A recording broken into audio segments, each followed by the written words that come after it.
Il était une fois, c'est comme cela que commencent les belles histoires. Celle que vous allez suivre raconte le rêve de deux voyageurs en quête d'aventure, de liberté, de rencontres. Pour assouvir leur soif de découverte, ils vont enfourcher leur vélo et, tels de fiers destriers, s'élancer sur les routes d'Europe vers de nouveaux horizons. Jour après jour, à la force de leurs mollets, les sens en éveil, ils vont vivre ce rêve devenu réalité. Le livre s'ouvre, l'histoire commence avec vous. Bonjour et bienvenue dans ce nouveau chapitre. On est à Séville, on vous emmène visiter la ville avec nous, faire un petit tour sous la grisaille, mais bon, on n'a pas toujours du grand soleil. Et ensuite, on partira direction le Portugal pour aller manger des pastéis de nata.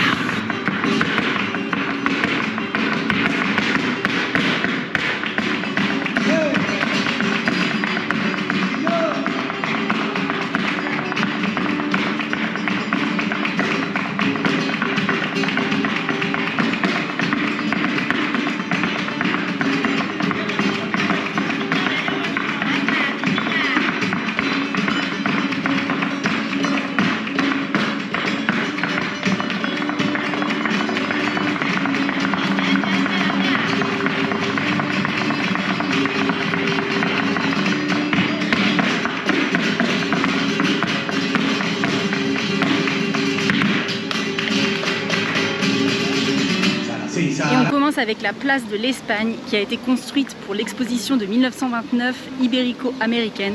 C'est absolument magnifique, on en prend plein les yeux, il y a plein de détails partout, franchement c'est un beau début.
Petite dégustation de churros, ça a l'air délicieux.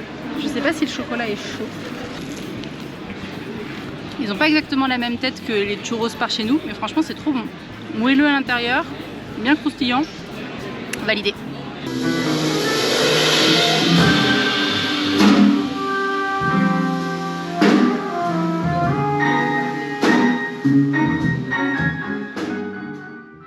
30 septembre aujourd'hui, on espère que la visite de Séville vous aura plu. Nous on reprend la route, cap vers l'océan Atlantique et la côte portugaise.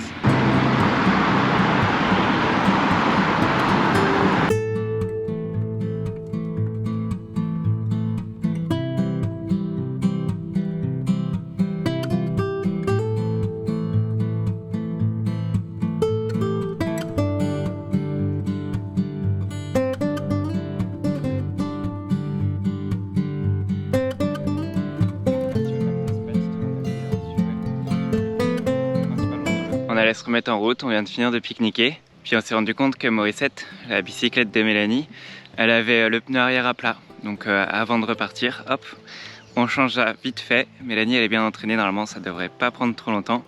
Et puis on va pouvoir reprendre la route.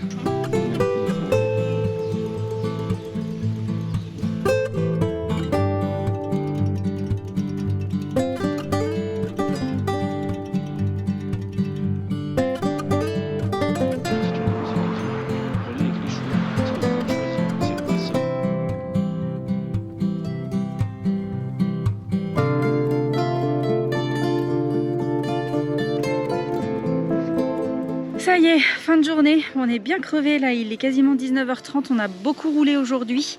On a traversé le parc national Doñana, qui est très joli, mais de toute façon il n'y avait pas vraiment de spot de bivouac possible, puis c'est une réserve naturelle. Et on avait repéré ce camping qui n'est pas très cher et il n'y a personne, c'est immense mais il n'y a vraiment personne. Donc pour le coup je pense qu'on va bien dormir. On va vite monter la tente avant qu'il fasse nuit. Mais sinon c'était chouette et on a appris qu'il y avait des lynx dans le parc national. Alors on n'en a pas vu, enfin peut-être un mais malheureusement qui était écrasé sur le bord de la route. Et justement il y a toute une prévention, on a vu pas mal de pancartes pour préserver les lynx parce que c'est une espèce en voie de disparition. Et il y en a pas mal là qui à cause des voitures se font écraser malheureusement. Donc voilà, on a vu pas mal de panneaux et on était assez surpris, on savait pas du tout que c'était le cas.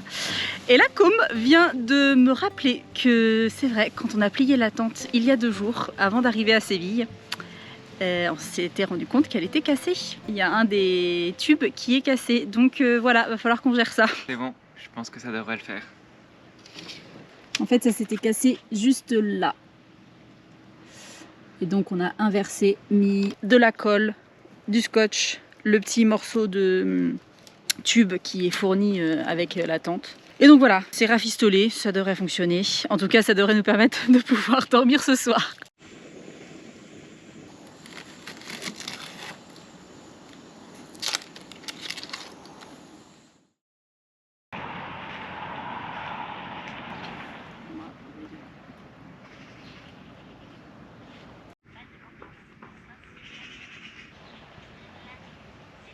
« 1er octobre, ça se voit pas, hein. Franchement, on a grand soleil, grand ciel bleu. Ce matin, tout était humide parce qu'il y avait beaucoup de brouillard. Mais là, ça y est, ça s'est levé. Il fait super bon. On va se mettre en route, peut-être pour le Portugal dès aujourd'hui. On sait pas trop, on va voir parce que ça va dépendre un petit peu de notre forme. Et puis, il est déjà pas très tôt. Donc, on verra soit aujourd'hui le Portugal, sinon ce sera demain.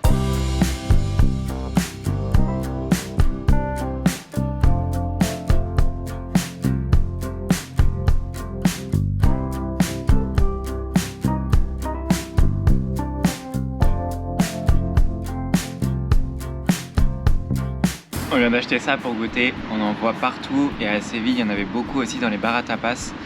C'est du salmorejo, c'est une sorte de gazpacho typique d'Andalousie. On en trouve partout dans les magasins et puis aussi dans les bars à tapas, donc on a goûté et c'est vraiment pas mal. C'est un peu comme du gazpacho mais en plus onctueux, plus crémeux, un peu plus épais, c'est vraiment pas mal.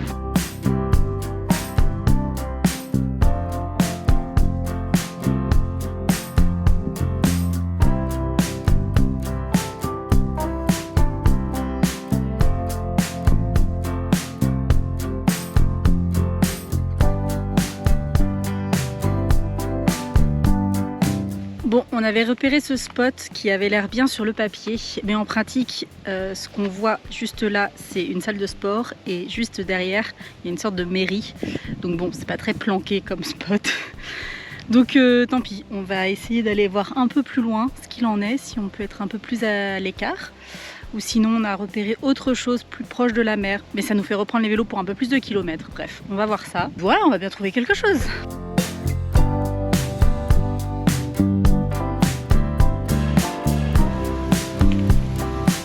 Bon voilà, on a trouvé un petit endroit dans les roseaux, ça sera bien pour cette nuit. Le sol est pas terrible mais on va essayer d'arranger ça, ça va le faire. Voilà, fin de journée, donc pas de Portugal pour aujourd'hui. On s'est un peu ravisé parce qu'il nous restait quand même pas mal de kilomètres. Il y a un fleuve qui délimite la frontière entre le Portugal et l'Espagne et il y a des bateaux qui permettent la traversée mais c'est que jusqu'à 18 h.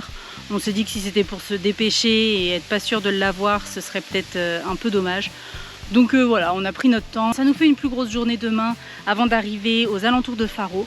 Mais c'est pas grave, au moins on profite de chaque journée. Et comme ça, on prendra le bateau demain matin, direction le Portugal.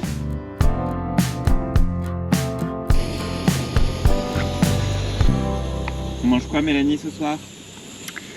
Pâtes pour changer, toujours des pâtes. Des poivrons qui sont en bocal avec du poulet, de la sauce tomate et un petit peu de ricotta pour changer la sauce. Voilà. Et en dessert, du flan de queso. Et ça, on vient de découvrir ça, c'est trop dommage parce que j'espère qu'il y en aura au Portugal. C'est des flans un peu comme crème aux œufs mais plus compacts. Ça ressemble un peu à la crème du cheesecake en fait et c'est vraiment délicieux. Voilà. Et voilà le résultat. Bon appétit!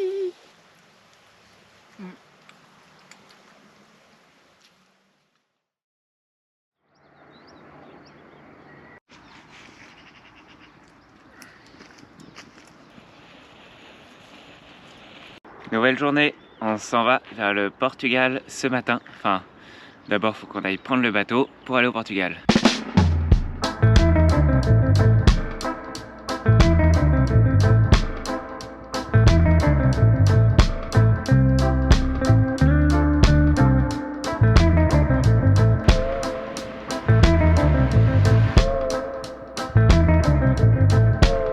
Et voilà, juste là, c'est le Portugal. On attend le bateau. Et puis ça y est, dernier pays du voyage, même si on va retourner du coup après en Espagne. Mais c'est le dernier nouveau pays du voyage.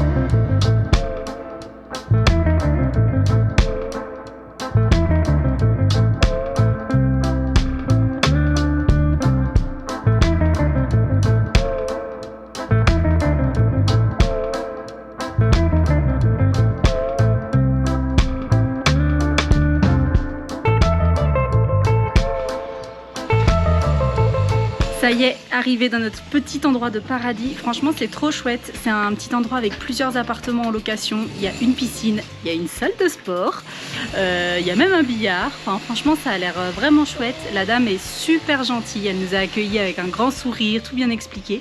Donc je pense qu'on va vraiment être bien ici. On va se reposer un petit peu et on va aussi en profiter d'aller visiter Faro qui apparemment vaut le détour. Et c'est pas très loin en train, c'est à une dizaine de minutes. Donc je pense qu'on ira faire ça demain ou après-demain.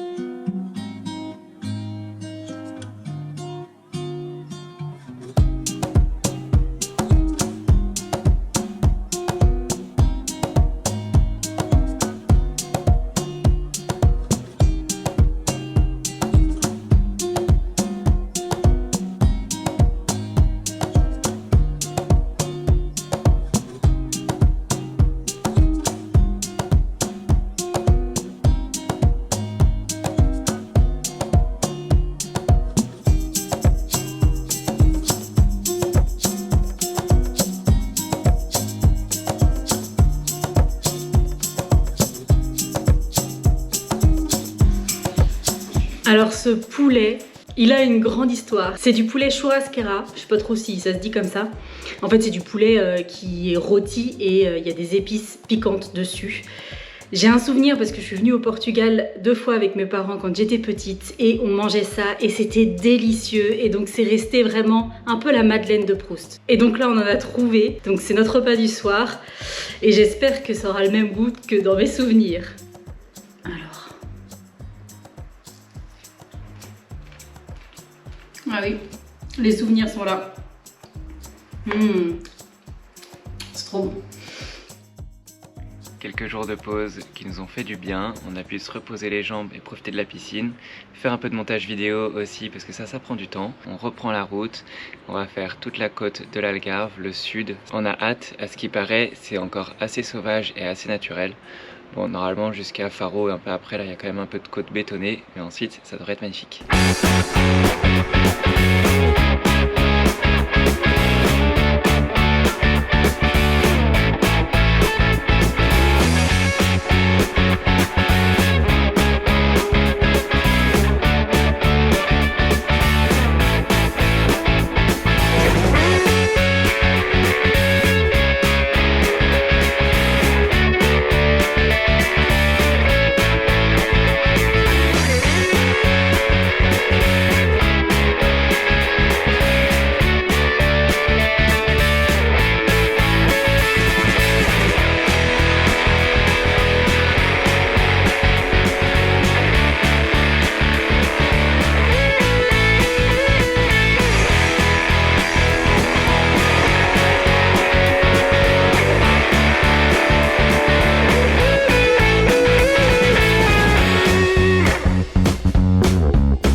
un petit spot là au coucher du soleil. Enfin, il est 18 h mais ça va pas trop tarder, vers 19 h, 19 h 30 puisqu'on a changé d'heure en passant au Portugal.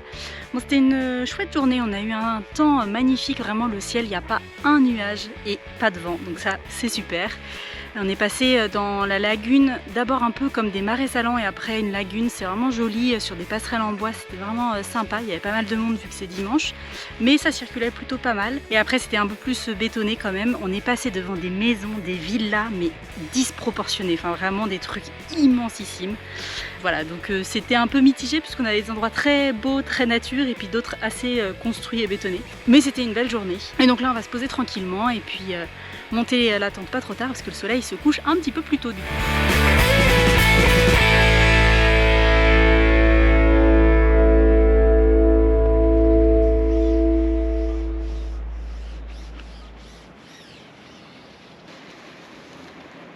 Nouvelle journée aujourd'hui, on a hyper bien dormi, le bruit de la mer, le calme total, c'était super agréable. Et puis là on se remet en route sous un beau soleil, on va continuer de longer la côte vers l'ouest. Normalement ce soir on est hébergé chez des warm showers.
Dans un endroit extraordinaire. C'est Femke et sa famille qui nous accueillent. C'est une famille belge en fait qui est venue s'installer ici il y a une dizaine d'années je crois. Et ils ont construit un endroit formidable. Ils ont 2 petites guest house et puis sinon ils ont leur maison. Et tout un endroit où on peut s'installer, les cyclistes ou les gens de passage. Ils ont aussi des volontaires qui sont là, qui travaillent si besoin. Et il y a plein d'aménagements, il y a des toilettes sèches, il y a une douche solaire, il y a une cuisine extérieure. Enfin franchement c'est vraiment bien décoré, c'est voilà, plein d'amour. Et ils ont aussi un refuge en fait pour les animaux, donc il y a plein d'animaux partout. Il y a des petites chèvres, des moutons, il y a au moins 5 ou 6 chiens, il y a plein de chats, enfin voilà, c'est vraiment très sympa comme endroit. Donc là on vient de mettre notre tente, c'est bien parce que comme ça on va avoir le temps de finir de sécher et puis ensuite on va aller profiter de cet endroit formidable.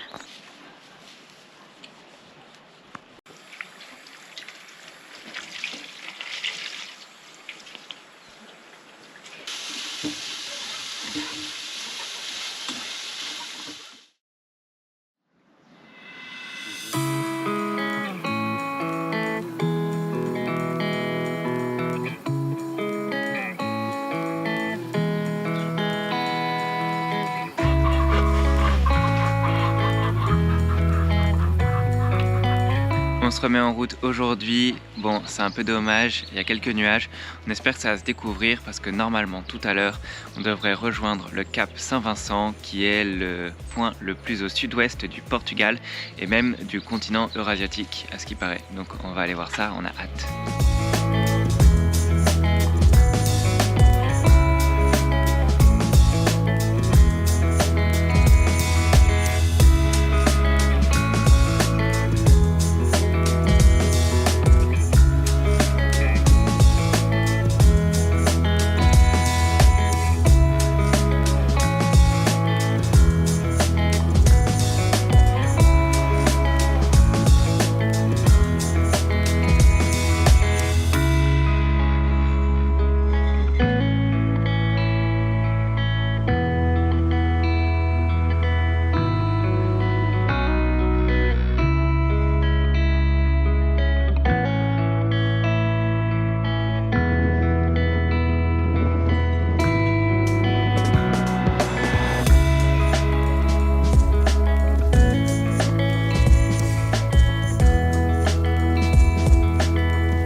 a toujours beaucoup de vent.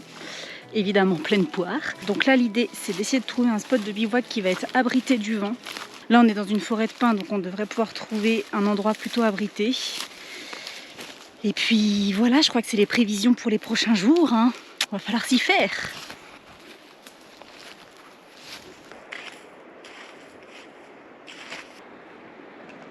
Ça y est, on a trouvé un endroit qui est à peu près abrité. On espère que les sardines vont tenir cette nuit. On est au milieu des pins, là c'est plutôt chouette. Et puis on a mis cap vers le nord depuis quelques kilomètres. Maintenant, on va faire que de garder cette direction jusqu'à la maison. Ça fait bizarre, mais ça ce sera pour la prochaine vidéo. On espère que vous aurez apprécié celle-ci.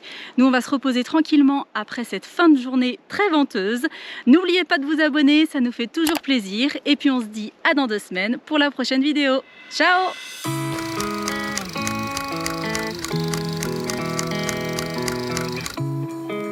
Si vous trouvez l'aventure dangereuse, essayez la routine, elle est mortelle.